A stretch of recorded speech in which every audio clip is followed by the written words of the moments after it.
Perkenalkan, nama saya Maya Nisa dari kelas B Kebidanan Regular Transfer. Di sini saya akan membuat video tentang KIE tentang GPPH. Selamat menyaksikan. Permisi, Bu. Ya, Bu. Assalamualaikum. Waalaikumsalam. Silakan masuk, Bu. Ya, Bu, terima kasih. Saya akan tutup pintu dulu ya, Bu, untuk menjaga privasi kita. Bu.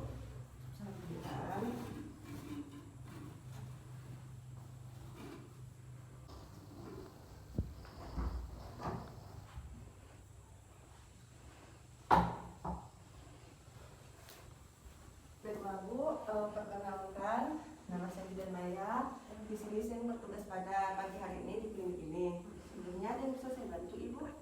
Gini, Bu, saya ingin periksakan anak saya, tapi anaknya tidak saya bawa, Bu. Ya. Soalnya dia tuh polanya atau tingkah lakunya tuh kayak berlebihan gitu, Bu, terlalu hiperaktif. Jadi saya tuh takut, Bu, makanya saya tuh mau periksain dia, tapi tidak bisa saya bawa soalnya takut mengacau nantinya. Oh ya, Bu. Baiklah, di sini saya akan menanyakan sedikit beda tentang Ibu ya. Sebelumnya nama Ibu siapa ya, Bu? Nama saya Tika. Ibu Tika. Nama suami Ibu? Budi. Bapak Budi. Ibu umurnya berapa ya? Saya 27. 27 tahun. Suaminya? Suaminya 30. Nama anaknya siapa, Ibu? Nama anaknya Uci. Uci. Umur anaknya? Umurnya baru 4 tahun setengah. 4 tahun setengah. Pekerjaan Ibu? Saya rumah tangga. Ibu rumah tangga. Pekerjaan bapaknya, Ibu? Kalau bapaknya swasta. Ya, swasta ya.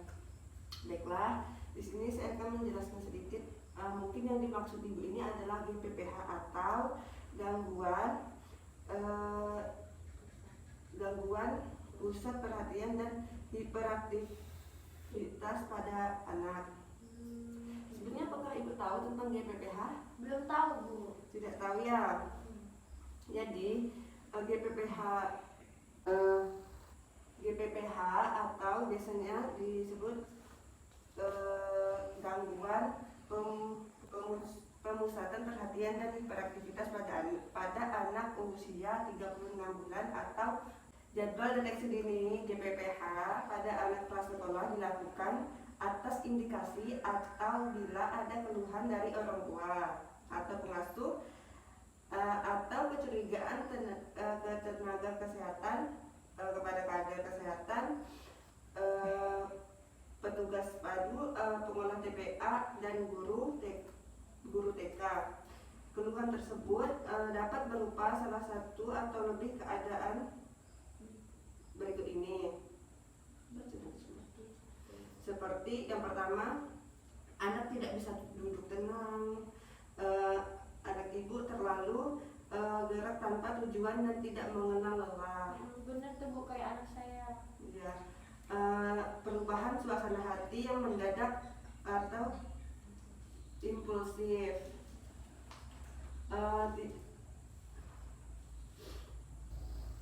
Alat yang digunakan adalah alat untuk mengukur GPPH Ibu adalah formulir deteksi dini gangguan pemusatan perhatian dan hiperaktif. Penggunaan formulir deteksi ini yang pertama, ajukan pertanyaan dengan lambat, jelas, dan nyaring satu persatu. Perilaku yang tertulis pada formulir deteksi dini menggunakan GPPH Ibu. Jelaskan pada orang tua atau pengasuh untuk tidak ragu-ragu menjawab ya, Ibu. Yang kedua, cara yang kedua, lakukan pengamatan kemampuan anak sesuai dengan pernyataan pada formulir deteksi dini GPPH. Karena Ibu tidak bawa anaknya, jadi kita gunakan cara pertama.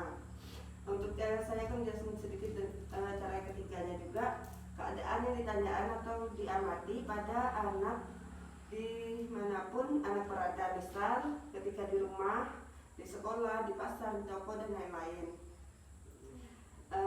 Catat jawabannya dan hasil pengamatan perilaku anak selama dilakukan pemeriksaan teliti kembali pada semua pertanyaan yang telah dijawab.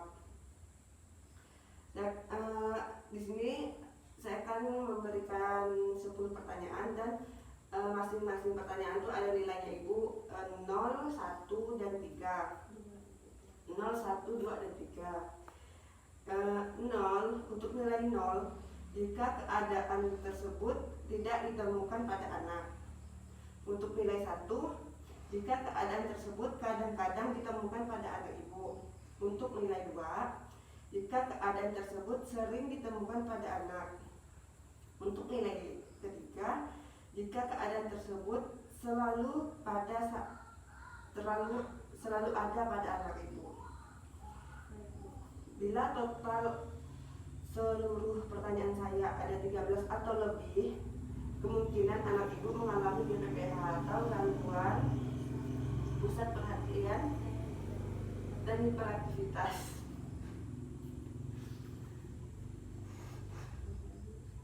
Baiklah Bu, saya akan memberikan 10 pertanyaan pada Ibu ya. Tolong jawab dengan jelas dan tidak ragu-ragu ya Ibu. Baik Bu. Untuk pertanyaan pertama, apakah anak Ibu tidak kenal lelah atau aktivitas yang berlebih? Sering Bu. Seringnya dia selalu ingin main saja ya Bu. Iya. Untuk pertanyaan kedua, apakah anak Ibu mudah menjadi gembira atau impulsif? Tidak juga sih Bu. Tidak ya. Untuk pertanyaan ketiga, apakah anak Ibu sering mengganggu teman-teman sebayanya? Tidak pernah sih Bu. Tidak pernah ya. Ya, nggak pernah dia ganggu temannya. Ya. Apakah anak Ibu gagal menyelesaikan kegiatan yang telah dimulai rentang perhatian pendek? Ya, kadang-kadang sih Bu. Kalau misalnya dia suka dikerjain, kalau dia tidak suka ya dia tinggalin. Oh iya Bu. Untuk pertanyaan kelima, apakah anak Ibu sering menggerak-gerakan anggota badan atau kepala secara terus-menerus? Kadang-kadang sih Bu, dia suka gerakin kakinya, apalagi kalau lagi gelantungan gitu. Iya. Untuk pertanyaan keenam, apakah perhatian anak kurang perhatian atau mudah teralihkan? Iya, sering banget Bu. Seringnya. Kalau misalnya dia lagi nonton gitu kan, terus ada mamang es popot lewat, dia lah lebih ngejar es popotnya Bu, daripada nontonnya ditinggalin. Iya.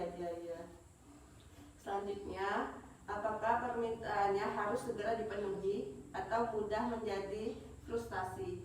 Kadang-kadang sih Bu. Kadang-kadang ya. Pertanyaan selanjutnya, apakah anak Ibu sering atau sering mudah menangis? Kadang-kadang Bu. Kadang-kadang juga ya.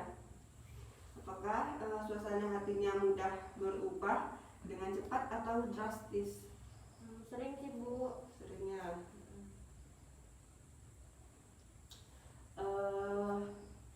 Pertanyaan terakhir, apakah anak Ibu sering mengalami ledakan kesalahan atau tingkah laku eksplosif yang tak terduga? Kadang-kadang Bu. Kadang-kadang ya. Iya. Baik, saya akan menjumlahkan dahulu nilai yang telah saya dapatkan.